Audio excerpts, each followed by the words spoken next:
പ്രിയമുള്ള സുഹൃത്തുക്കളെ, എല്ലാവർക്കും നമസ്കാരം. ഒരുപാട് നാളായി ഞാനൊരു വീഡിയോ ആയിട്ട് വന്നിട്ട്. മറ്റൊന്നുമല്ല, ചില സാങ്കേതിക കാരണങ്ങളാൽ റെക്കോർഡിങ് ചെയ്യാനൊന്നും പറ്റിയില്ല. അതിൻ്റെ വിശദീകരണത്തിലേക്ക് ഞാൻ കടക്കുന്നില്ല. അതായത് ഭിന്നശേഷിയുമായി ബന്ധപ്പെട്ട പല കാര്യങ്ങളും പോസ്റ്റ് ചെയ്തുകൊണ്ടിരിക്കുന്ന കാലഘട്ടങ്ങളിൽ ഒരു നീണ്ട ഇടവേള മാതിരി ഒരു 2-3 മാസത്തോളമായി ഒരു കൃത്യമായ ഒരു നിർദ്ദേശങ്ങളോ കാര്യങ്ങളോ ഒന്നും എനിക്കെൻ്റെ പ്രേക്ഷകരോട് പറയാൻ വേണ്ടി പറ്റാത്ത ഒരു സാഹചര്യമായി പോയി. അതുകൊണ്ട് എൻ്റെ എല്ലാ സബ്സ്ക്രൈബറോടും ആദ്യമായി ക്ഷമാപണം നടത്തുകയാണ്. അപ്പോൾ ഞാൻ ഇന്ന് വന്നിരിക്കുന്നത് ഭിന്നശേഷിക്കാരുമായി ബന്ധപ്പെട്ട മറ്റൊരു പ്രധാനപ്പെട്ട ചില കാര്യങ്ങൾ നിങ്ങളിലേക്ക് എത്തിക്കുന്നതിന് വേണ്ടിയാണ്.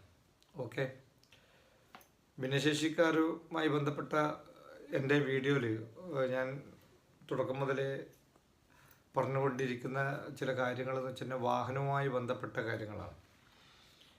അപ്പോൾ വാഹനവുമായി ബന്ധപ്പെട്ട് വാഹനങ്ങൾ വാങ്ങുന്നതിനെ കുറിച്ചിട്ടും അതിൻ്റെ ആനുകൂല്യത്തെക്കുറിച്ചിട്ടൊക്കെ ഞാൻ ഒരുപാട് സംസാരിച്ചിട്ടുണ്ട്, ഒരുപാട് വീഡിയോസ് ഞാൻ ചെയ്തിട്ടുണ്ട്. എന്നാൽ അതുമായി ബന്ധപ്പെട്ട തന്നെ മറ്റൊരു കാര്യം നിങ്ങളിലേക്ക്, എല്ലാ പ്രേക്ഷകരിലേക്കും എത്തിക്കുന്നതിന് വേണ്ടിയാണ് ഇന്നത്തെ ഈ വീഡിയോ ചെയ്യുന്നത്. നമ്മൾ വണ്ടി വാങ്ങുമ്പോൾ സാധാരണ ഏതൊരു കാറായാലും 2 വീലറായാലും നമ്മൾ വാങ്ങുമ്പോൾ അതിന് നമുക്ക് കിട്ടുന്നത് 15 വർഷത്തെ ടാക്സ് സാധാരണ നമ്മൾ കൊടുക്കേണ്ടത്. അപ്പോൾ ഈ 15 വർഷത്തെ ടാക്സ് ആണ് നമുക്ക് സ്വാഭാവികമായിട്ടും ഭിന്നശേഷിക്കാരെ സംബന്ധിച്ചിടത്തോളം നമുക്ക് ഇളവ് തരുന്നത്. ടാക്സ് ഒഴിവാക്കി തരുന്നതെന്ന് വെച്ചാൽ 15 വർഷത്തേക്കുള്ള ടാക്സാണ് ഒഴിവാക്കി തരുന്നത്.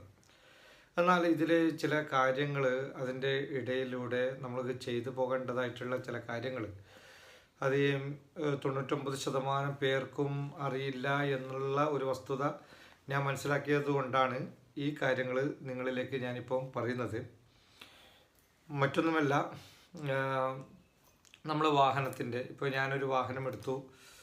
ഞാൻ വാഹനമെടുത്തത് കൃത്യമായി പറയുകയാണെങ്കിൽ 2016 ആഗസ്റ്റ് 18 തീയതിയാണ് ഞാൻ എൻ്റെ വണ്ടീൻ്റെ രജിസ്ട്രേഷൻ നടന്നത്.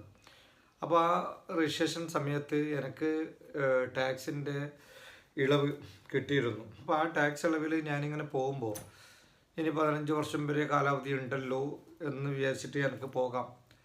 അങ്ങനെയായിരിക്കും ഓരോ വണ്ടി എടുത്തവരും പോകുന്നുണ്ടാവുക എന്നുള്ളതാണ് സത്യം. പക്ഷേ ഇവിടെ ഒരു കാര്യം നമ്മൾ മനസ്സിലാക്കേണ്ടത്, നമ്മൾ ഈ വണ്ടി 15 വർഷം യൂസ് ചെയ്യണമെന്നില്ല.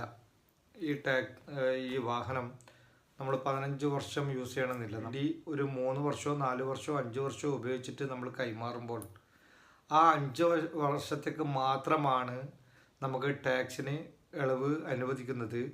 പിന്നീട് അത് നമ്മൾ കൈമാറുന്ന സമയത്ത് അത് നോർമലി ഒരു വ്യക്തിക്ക് കൈമാറുമ്പോൾ ബാക്കിയുള്ള ടാക്സ് അടക്കേണ്ടതായിട്ട് വരും എന്നുള്ള കാര്യം ഏകദേശം മിക്കവർക്കും അറിയാവുന്നതാണ് എന്ന് ഞാൻ മനസ്സിലാക്കുന്നു.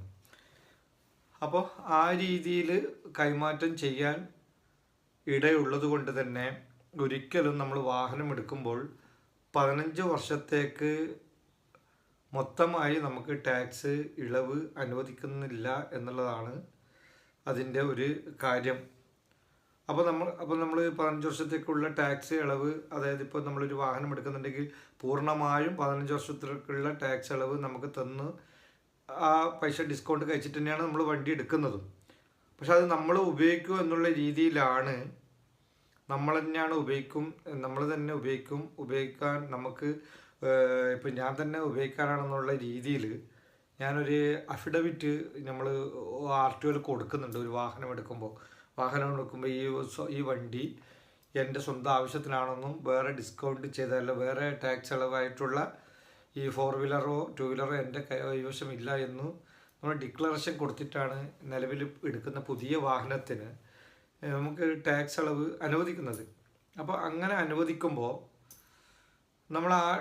നമുക്ക് പറഞ്ഞ എമൗണ്ട്, ടാക്സ് എമൗണ്ട് 84,000, 90,000, 1 ലക്ഷമോ എത്രയാണോ നമ്മൾ ടാക്സ് എമൗണ്ട് വരുന്നത് അത്രയും എമൗണ്ട് നമുക്ക് ഒഴിവാക്കിയിട്ടാണ് നമുക്ക് വണ്ടി രജിസ്ട്രേഷൻ ചെയ്തിരുന്നത്.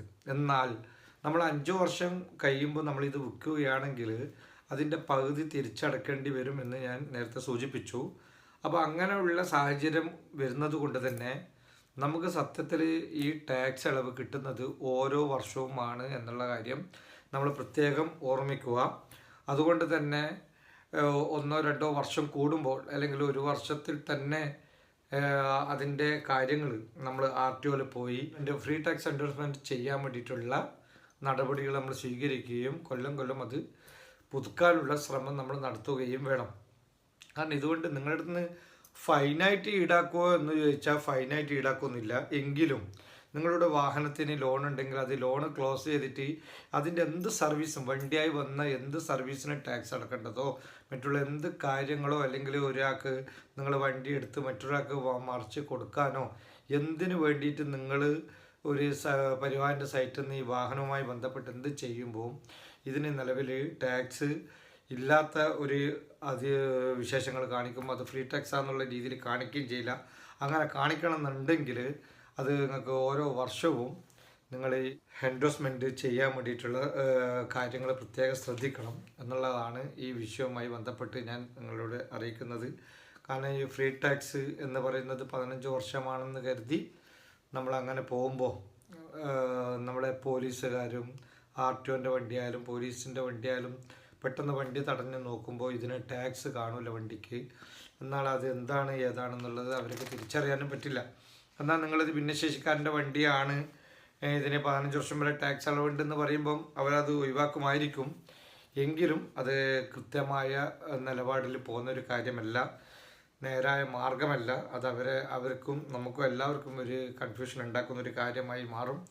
അതുകൊണ്ട് തന്നെ ഫ്രീ ടാക്സ് എൻഡോഴ്സ്മെൻറ്റ് നിങ്ങൾ വർഷത്തിലോ അല്ലെങ്കിൽ ഇടയ്ക്ക് നിങ്ങളത് RTOയിൽ പോയി എങ്ങനെയാണ് എന്ന് അതിനെക്കുറിച്ചിട്ട് അന്വേഷിച്ച് ചോദിച്ച് മനസ്സിലാക്കി അത് ചെയ്യണമെന്നുള്ള ഒരു നിർദ്ദേശം നിങ്ങൾക്ക് തരുക എന്നുള്ളതാണ് ഈ വീഡിയോയുമായി ബന്ധപ്പെട്ട് സംസാരിച്ചത്. അതുകൊണ്ട് തന്നെ ഈ പറഞ്ഞ എൻ്റെ സുഹൃത്തുക്കൾ, വാഹനമെടുത്ത സുഹൃത്തുക്കളും വാഹനം എടുക്കാൻ ഉദ്ദേശിക്കുന്ന സുഹൃത്തുക്കളും ഈ കാര്യങ്ങൾ മനസ്സിലാക്കി നമുക്ക് ടാക്സിൻ്റെ ആനുകൂല്യം, ഭിന്നശേഷിക്കാർക്ക് ടാക്സിൻ്റെ ആനുകൂല്യം ഉണ്ടെങ്കിലും അത് നമ്മൾ അതിൻ്റെ ആ മാർഗത്തിലൂടെ നമ്മൾ എല്ലാ വർഷവും അത് എൻഡോഴ്സ്മെൻറ്റ് ചെയ്യാൻ വേണ്ടിയിട്ടുള്ള ശ്രമങ്ങൾ നടത്തുമെന്ന വിശ്വാസത്തോടെ ഞാൻ ഈ വീഡിയോ നിർത്തുന്നു. എല്ലാവർക്കും നന്ദി, നമസ്കാരം.